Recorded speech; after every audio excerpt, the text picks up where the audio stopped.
Welcome to the Lorecast, where we look into the lore and the stories by which we live.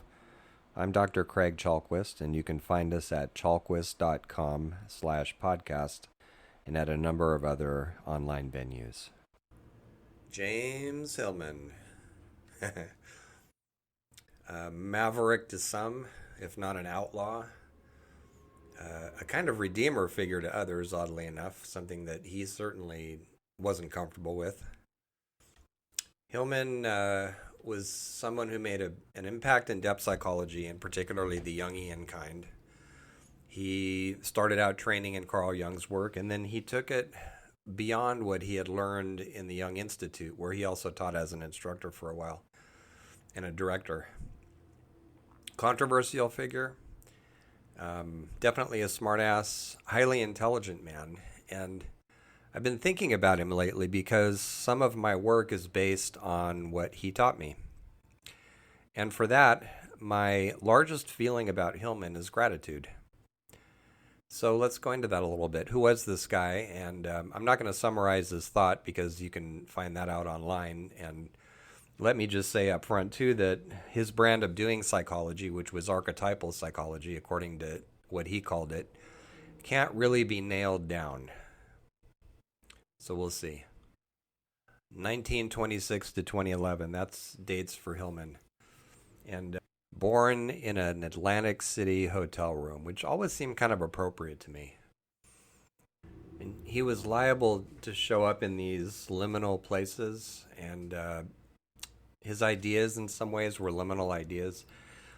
Some years ago, I was talking to him about eco-psychology, and I didn't know Hillman that well. There's plenty of people that knew him way better than I did, but I would see him at conferences. I was introduced to him when I was a graduate student by Mary Watkins, actually, and corresponded with him and enjoyed talking to him always. And so he was ranting one time. He would do that occasionally.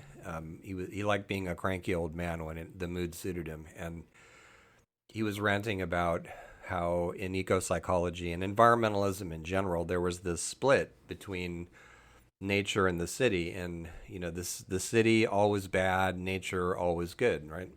Which is something that I had noticed in eco-psychology. And my own line of departure was, well, what about the buildings and the roadways and the houses that so many of us actually live in? Shouldn't we be studying how those live in us? Which ended up being part of my dissertation, which I discussed with Hillman a few times. But anyway, to go back to splitting, he was frustrated with it. And I said, well, what do you think the alternative might be? And he said, well, one thing we could do is bring more nature into the city. Why not do that? And that made sense to me. He had some real concerns about both ecotherapy and ecotourism. He thought they were colonial and exploitive, which they certainly can be if they're not done properly. That was something that Howard Kleinbell noticed. He coined ecotherapy, and he said it needs to be a circle of mutuality. We need to be in reciprocal relations to the natural world, and if we take something from it, we need to give something back instead of just mining it for its human usefulness. But Hillman and liminality got along together pretty well, at least as far as I could see. He ended up being one of the contributors to the very first edited volume on eco-psychology, which was published in 1995. And in some ways, he was a very unlikely contributor, and in other ways, absolutely perfect to have in that volume. And he talked about the soul of the earth and the philosophical tradition of the anima mundi, and how far back that goes, and how the soul of the earth shows up to us not as this kind of thing, this kind of animal that lives in matter, but in terms of how Earth presents itself to us, the beauty of the Earth, the intensity of Earth, and all the ways that we sense it. I had been reading Hillman's books for some time as part of my graduate education for my first PhD, and before I met Hillman, I had read Revisioning and A Blue Fire and a number of others. We've had 100 years of psychotherapy and the world's getting worse, which I still like the title of.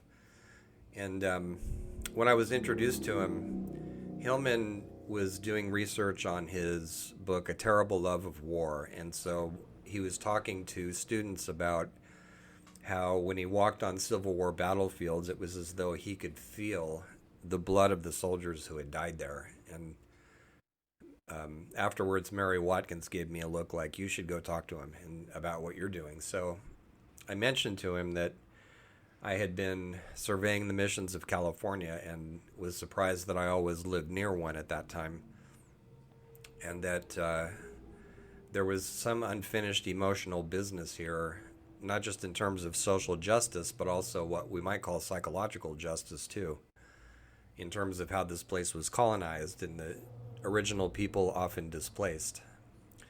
And of course, in books talked about as though they were gone. They're not, they're still here. But Hillman was very interested in that, and so we struck up a bit of a correspondence, not a huge one, but every now and then he would send me these postcards. Never letters, just postcards. And they always had some bizarre abstract art pattern on the front. And on the back, they would say things like, read Keith Basso. Or they would have questions like, what kind of anima is California, right? Referring to the Jungian theory that there's a feminine presence in every male mind and a masculine one in women's. Highly problematic in terms of how it essentializes and polarizes things. No recognition of fluidity at all. But if we think of anima less literally, which is how Hillman thought of it, less literally, the quality of being ensouled, the quality of relatedness, that kind of thing, an imaginative quality. How does that show up in terms of the places where we live? And of course, that leads into a whole discussion of the presence and soul, maybe soul of place, spirit of place, genius loci, and terra psychology, which is a body of thought and practice that studies this. So I appreciated the chance to be able to occasionally talk to Hillman about the work I was doing and see him at conferences. Occasionally we showed up at places where we were both presenting. And when there was time afterwards, it was always nice to just shoot the breeze and hear what Hillman had to say and what he was up to and what he thought of the conference. There was one conference we went to where they were very strict about time. We each had 20 minutes. And this frustrated Hillman, and so afterwards, I was sitting with him and a few other presenters, and he said, which god do you think was in charge of this conference? And of course, he was speaking archetypally. And we all looked at each other, kind of puzzled, and said, oh, not sure. What do you think?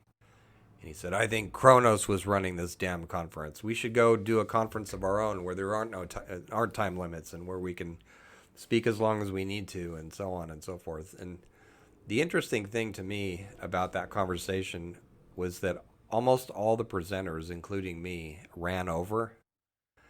But the one who knew about time as an entity, Hillman, actually finished a couple minutes early. And that actually brings me to one of the things I'm most grateful for. There's a lot that I like in Hillman. There's a lot I disagree with. I really like his emphasis on imagination and how central it is to how we should be doing psychology in a deep way. And in part, he was influenced by the work of Henri Corbin, and who in turn was influenced by Suhrawardi and Ibn Arabi, the great Sufi mystics, or pre-Sufi, I guess. But the whole tradition of imagination is gnosis, which I'm actually working on right now as part of my second PhD. So I have Hillman to thank for that emphasis in some ways, and also his sense that archetypes aren't just these static things floating around somewhere or in people's heads. A lot of times when we get a basic education in Jungian psychology, we come across archetypes like, death, rebirth, the gods, the divine child, father, mother, and all that.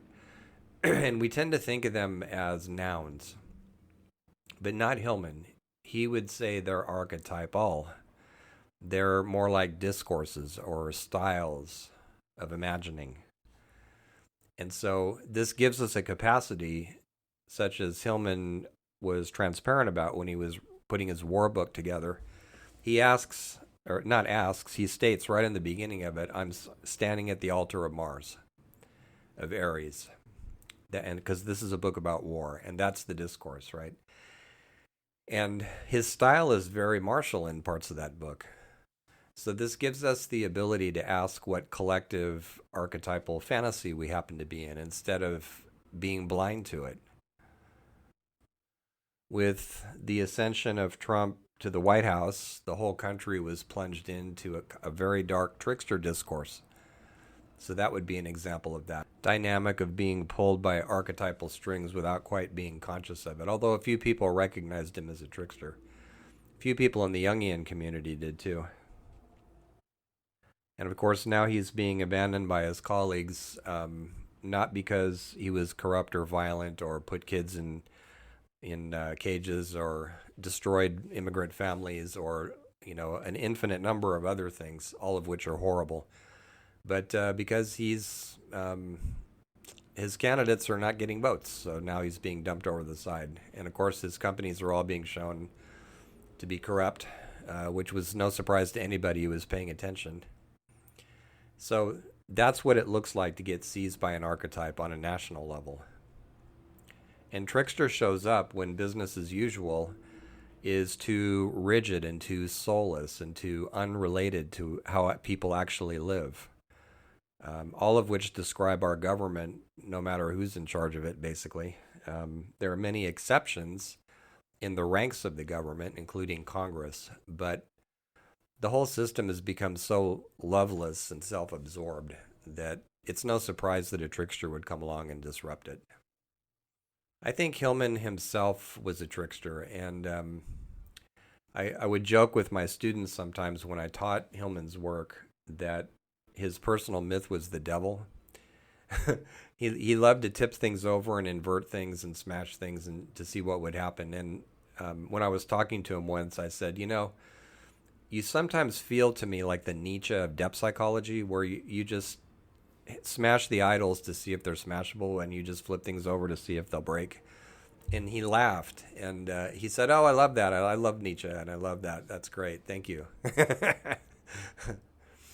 So when I was talking about this in class once, and I was mentioning that the devil he always shows up as a gentleman. He likes to flip things around and invert things. And one of my students said, well, what about the whole emphasis on soul as an imaginative capacity? Not as an entity, but, as something intrinsic to the psyche. And I said, the devil loves soul. The devil wants your soul. But at times he was more like Lucifer, before the fall, maybe. And his pithy comments, and questions, somewhere he says, all those thick books on narcissism, but where's Narcissus? Where's the beautiful boy? Where's he showing up in all this? We've got the technicalities down, but we've forgotten the mythic essence behind them. And he asks somewhere, he says, the psyche moves, but does psychology? He was very critical of psychology in many ways, particularly its hankering to be a physical science, even though the physical science paradigm was invented to eliminate subjectivity. Small self-contradiction. And rather than just being critical, Hillman would ask questions like, but what's the archetypal fantasy behind objectivity, the search for objectivity, which he regarded as a fantasy, another fantasy. Hillman also was a pretty vocal critic of depth psychology itself, particularly the Jungian kind. And, we should distinguish between anti and counter, which is something that Sam Mickey made me more aware of. I had a class by him, and Sam was saying that, anti is just I'm against all of it, right? I'm anti-Christian. I'm anti-young, whatever. But counter is more like we use what lives in that tradition against the tradition itself in order for it to have more self-awareness and evolve. And so I would say that Hillman was counter-traditional Jungian psychology, not anti. And the same with mainstream psychology, counter rather than anti. At least that's how I read him. And, being human, Hillman, of course, had his shadows to deal with. He had this horror of being idealized. He didn't know how to deal with it. And Jung, of course, could carry it temporarily for his patients and then give it back to them. Jung recognized that the shine that your patients put into you is something that you have to be careful of course, but you reach a point where they're able to take it back, those qualities that they project onto you. But some of my students at a conference, we were there together, and they went to Hillman after his talk, and they were gushing, and he basically ran away, which disappointed them. So there was that side of him, and there was, of course, the irritable side, the side that somebody would ask him a question and say, I'm afraid you're going to think this is a stupid question. And Hillman would say, well, you better not ask it then, which is both funny and mean, right? I think Hillman liked me in part because I shared his interests, in part because I was grateful for what he gave us, and in part because I tend to get along with cranky old men for whatever reason. They don't bother me much. I don't take them personally. I can give back to them exactly what they give me, although I never had to do that with him. But yeah, he did have his shadow side. There's a film that Kevin Jensen made called Surfing LA. Really interesting film where Hillman and his friends John Densmore and Michael Ventura get together in Los Angeles, and they basically riff psychologically on whatever they encounter, from crowded streets to sewage plants to all kinds of things.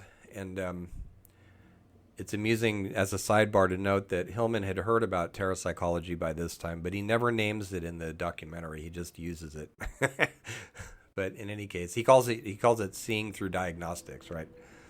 So, and he makes some interesting comments in the film. But at one point, he's looking at people in Los Angeles, and he's talking about miscegenation and look at all the beautiful types and all this. And he sounds like an East Coast racist for the whole scene. I've showed that film in class a few times, and my black students were appalled, which they should. I don't blame them, And that's actually true of Jungian psychology in general. There's a very ugly streak of racism that goes back to Jung himself, and that, unfortunately, in spite of attempts to deal with it, still lives in the field. And Hillman shared that.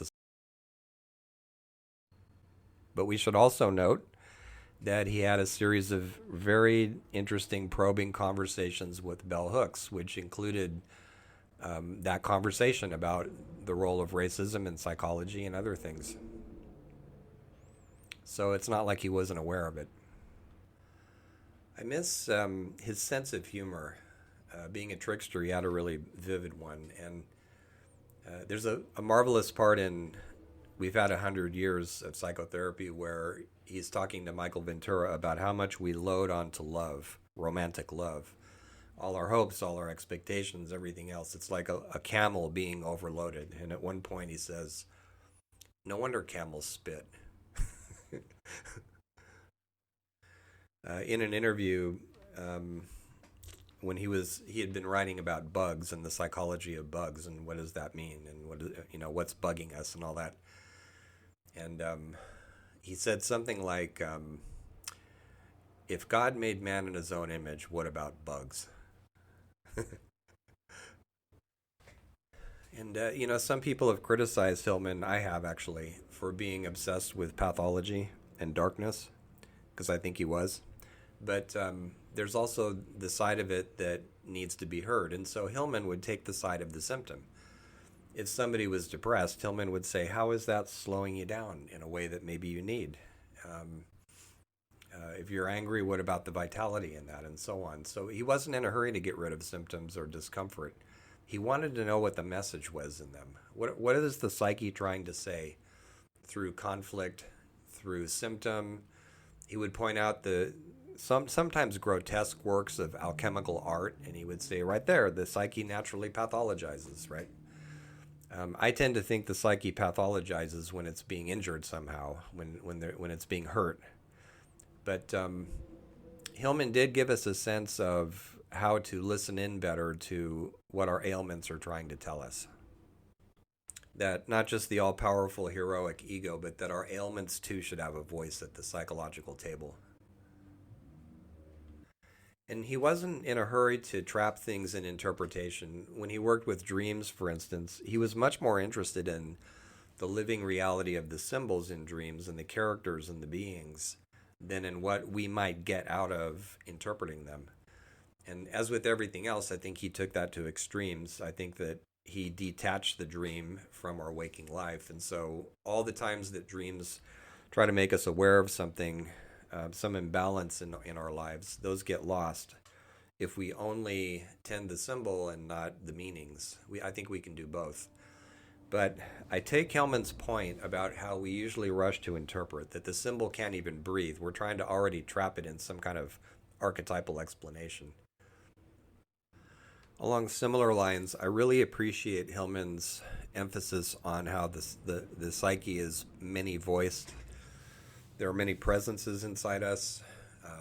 We don't have to reduce them all to some monolithic one entity, which is usually the ego. And Hillman stood up for the polycentricity of the psyche, the fact that it could express itself in many different ways. And as an example of that, when Jung's Red Book came out, I was reading it and I noticed that there was a lot of pushback by Jung's internal figures, the different parts of his psyche, against his attempt to see them only as opposites and to smash them together into unities. And again, these inner figures keep insisting on their own perspective, their own aliveness. They keep telling Jung, there's a lot of us, there's all kinds of stuff going on in here, you can't subjugate us and all that. And so after reading this, I was thinking about Hillman, who criticized Jungian psychology for exactly that monolithic tendency. And I wrote to him and said, did you read the Red Book before it was published? Because there's a lot in here that sounds like you, you know? And I mentioned specifically about the polyvalence of the psyche and, you know, what the inner figures were arguing with Jung about. And he replied that, no, I didn't read the Red Book before it was published, but I'm really gratified by those parts. Hillman also had a lot to say to those of us who find ourselves a bit to one side, a bit on the outside. Maybe we're actual rebels, maybe we're more quiet ones, more counter than rebellious, more counter than anti. But there's a lot in Hillman's work that kind of gives us permission to be that way. He points out that when we have a norm about something that's normal, in other words, we have a standard or an expectation, this is what mental health looks like, this is what ordinary functioning looks like, then everybody who falls outside of that perforce is a deviant. And so he consistently stood up for the eccentric, the unique, the invisible. And we who are a bit to one side tend to be the most sensitive to the fact that things are going wrong. So I wanted to give you a couple of quotations from Hillman from different parts of his work that speak to that and also some of the other things that I've raised here. So these first couple are from the book Interviews. In Freud's time, Hillman writes, we felt oppressed in the family and sexual situations, in our crazy hysterical conversion symptoms. Where do we feel that thick kind of oppression today? In institutions, hospitals, universities, businesses, in public buildings, and filling out forms in traffic. And then a little further later, he says, psychoanalysis has to get out of the consulting room and analyze all kinds of things. You have to see that the buildings are anorexic. You have to see that the language is schizogenic, that normalcy is manic, and that medicine and business are paranoid. And then he says, there is a secret love hiding in each problem.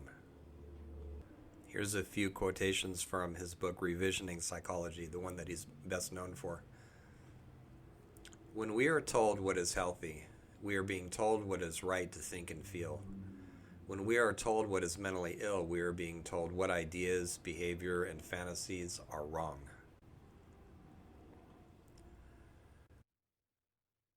As truths are the fictions of the rational, so fictions are the truths of the imaginal.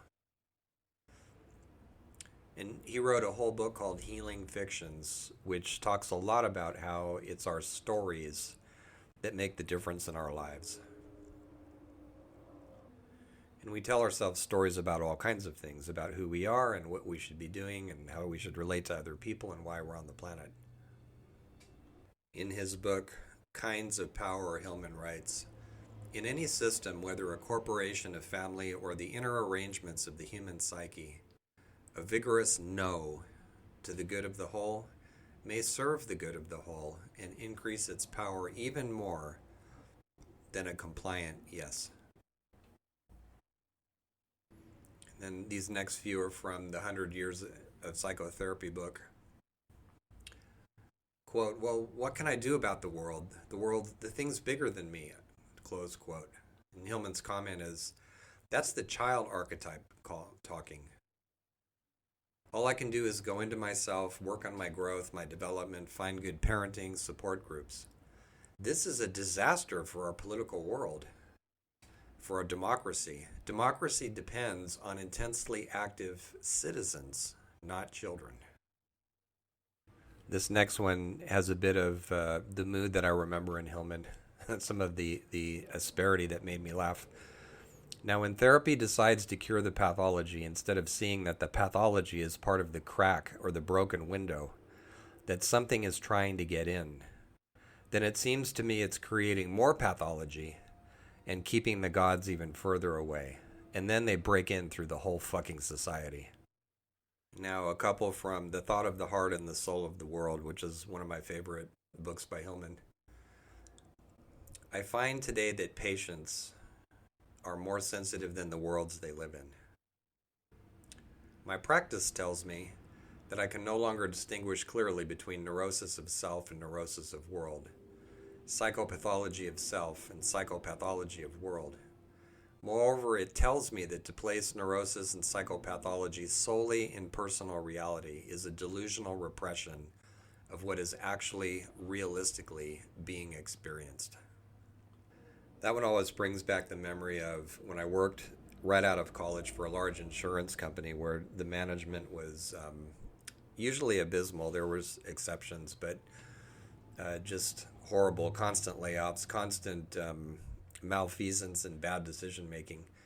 And there was this therapist in the basement of all places, and she was there to help calm people down. And I used to wonder how she felt about her job. Not just that it was difficult, but if she had any twinges of conscience about trying to calm people down instead of squarely confronting them with the fact that they worked in an abusive place and should go elsewhere. And maybe she did have that conversation because they eventually got rid of her. Here's one I rather like from The Soul's Code. The world is run as much by folly as by wisdom, as much by order as by chaos. But, and this but is huge, these accidents may still intend something interesting. Let's have one more from the same source. Behind each and every interpretation of the tale is the tale. So, a final bit of gratitude toward James Hillman, who never was a mentor to me in the classical apprenticeship sense, but did give me encouraging comments and told me at important points, you should develop this and keep going with it. And that was good to hear. Thank you.